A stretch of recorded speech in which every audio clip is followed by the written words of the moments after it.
শেখ হাসিনা দলের খোঁজ খবর রাখার দায়িত্ব দিয়েছিলেন 4 জনকে। পরবর্তীতে তারা দলের 4 খলিফা হয়ে যান।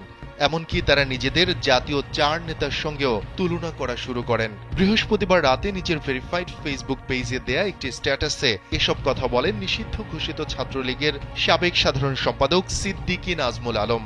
এমনকি আওয়ামী লীগের পলাতক নেতাদের স্ত্রী ছেলেমেয়ে কোন দেশে কত বছর ধরে এবং কিভাবে রাজকীয় জীবন যাপন করেন তাও প্রকাশ করে দেওয়ার হুমকি দেন তিনি। স্ট্যাটাসে নাজমুল বলেন, সেই থেকে 4 আগস্ট পর্যন্ত দিনের এতে বসে বসে নেত্রীকে মিথ্যা তথ্য দিয়ে পার্টির মালিক সেজেছিল, অথচ তারা তাদের নির্বাচনী আসনটিতে সামাল দিতে পারেনি। সে সময় ছাত্রলীগের সাবেক নেতারা দিনের এর বাইরের রাস্তায় নিজের জীবন বাজি রেখে পার্টি অফিস আগলে রেখেছিল। সিদ্দিকী নাজমুল আলম আরও লিখেন, আমাদের সাবেক নেতাদের কাছে বলে গেলেন নেত্রীর কাছে যাচ্ছেন, কিন্তু তারা পালিয়ে গেলেন।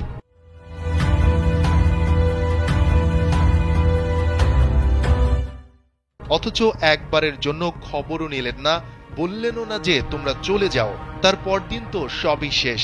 এই ছিল অবস্থা।